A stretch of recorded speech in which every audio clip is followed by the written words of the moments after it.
There are many fake delegates. Names have been substituted.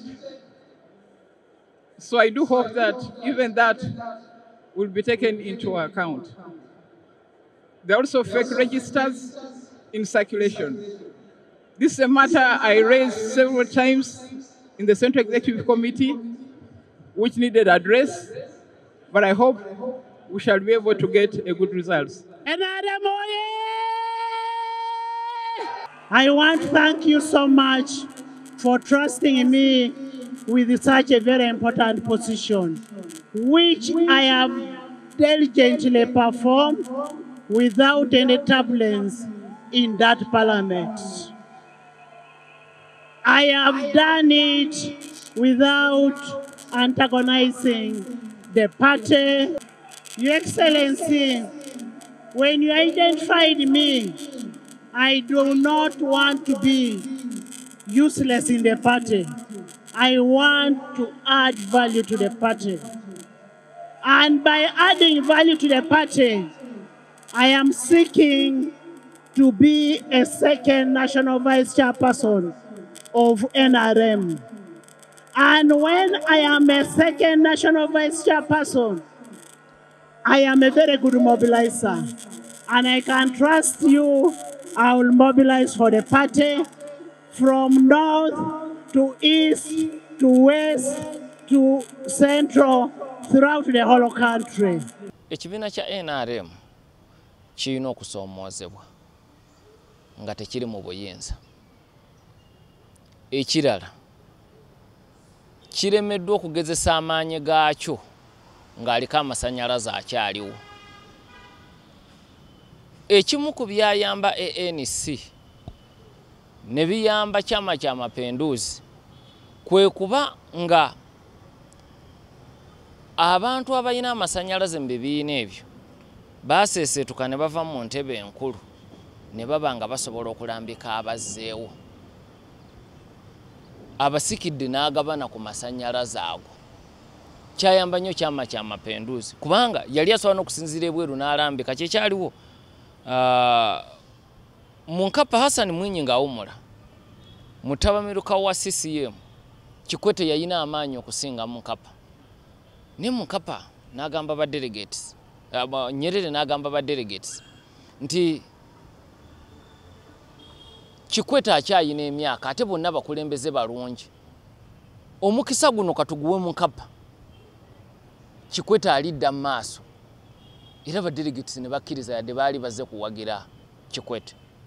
Era oluvannyuma Munkapa yafuna obuzibu kubanga ng'amaliriza ebisanja bye ebibiri ate yayagala okwefuulira Kikwete yadde minisita we. Naye amaanyi g'ekibiina gaamulemesa. Kikwete n'afuna kaadi era naye n'afuga eggwanga erya Tanzania. So kati okusoomoozebwa NRM kwerina kizibu okumanya bweyinza okubaawo nga teri mu buyinza nga tekozesa na state resources kubanga ky'oyinza okwebuuza. Ne Deputy Speaker Tayeebwa yabadde yeebuuza nti omuntu ajjawo embavu ezisaasaanya obuwumbi n'obuwumbi bw'ensimbi mu kalulu ku kifo ekitaliiko musaala. Kati oyagala toyagala zino ensimbi ezisinga nsimbi za musolo. Naye terina ayinza kubanoonyerezaako mu kiseera kino kuba bali mu buyinza. Kakati singa bava mu buyinza ng'ebyo tebasobola kubikola, ekibiina kisobola kubeerawo kiti. Ekyamazima tekirina bwe kisobola kubeerawo. Era kijja kusebengerera kibenga bwe tulaba UPC nti teyavaawo ne kati yasobola kuwangula ebifo bibalire ku ngalo mu kitundu kya Lamu. So NRM ekyayina omukisa naye sinnalabawo mutima gwagala kukola kibiina kya buwangaazi. Twakiraba ku mulembe gwa John Patrick Mbabazi. Nze Mbabazi we yabeerera ow'amaanyi ng'era ayitibwa super minister nali nsaka mawulire mu parliament nga bw'ayimirira ku dispatch box amaanyi n'obuyinza obulaba kwega ng'embeera yokka ekulaga obuyinza ne bw'aba afulumye bufulumi yali minister nga nsibambi prime minister naye nga bayimirira bonna ku madaala wali bafuluma olaba obuyinza we buli. Era abamu ne batandika n'okugereesa nti Mbabazi waatali NRM teriiwo. Olunaku bwe lwakya bwe luti nga Mbabazi aseeseetuse lwe yakitegeera naffe abalabi lwe twakitegeera nti wa bulijjo nnyo ng'abalala bonna era wetwogerera yaddayo dda. So ndowooza nti omukyala Kadaga ku myaka kati gy'aliko tasobola kukola bya bufuzi bya Robert Kyagulanyi Ssentamu, ebyobufuzi bitajja bisobola. Tajja kusobola bya Besigye yadde emyaka kumpi gyegimu naye Besigye abiruddemu. So ayina okukola ebintu bibiri. Asobola okusigalayo nga backbencher okwetoloola ensi, omuntu abeera w'amaanyi naye noga kansigale ku bubaka bwa paalamenti nga MP w'eka Mulinyerere yava kuba president n'afuuka chairman w'ero Seesooka Mayumba 10 Tanzania ng'abantu bamuleetera emisango gy'embuzi ku kyalo nti embuzi za gundi zaalidde ebirime byange n'atuula mu ezo ensonga era byamuwangaaza ng'avudde kuba president. So ndowooza nti okunyiiga n'obusungu okubeera nabo mu kiseera kimu kitegeerekeka naye option ayina bbiri. Asobola okusigala abeera omubaka wa paalamenti owa bulijjo oba asobola okudda ewa mukama we ng'era bwe yaddayo naluli kubanga n'akaluuko bwa sipiika akaggwa era baamaliriza bubi naye yafundikira zeeyo ne bamuwa obwa deputy prime minister ne kakati akyasobola okukola ekintu ekifaanaganako bwe kityo. Kaakati ayina okulwana ennyo okuzza Busoga ate ye NRM. Busoga yagenda dda kati eyo tekyali debate. Busoga mu kalulu akaggwa yagenda. In fact opposition kyetaafuna bifo by'ababaka naye waggulu NRM yawangulu. So ndowooza nti tewali kubuusabuusa. Olaba nti Kadaga yadde baamukubye naye mu bululu obutono bwe yafunye yasobodde era okulonderera okuva ewaabwe mu Busoga. So oba oyagala oba toyagala ekyo kisobola okukosaamu ekibiina kya NRM ekya Kadaga.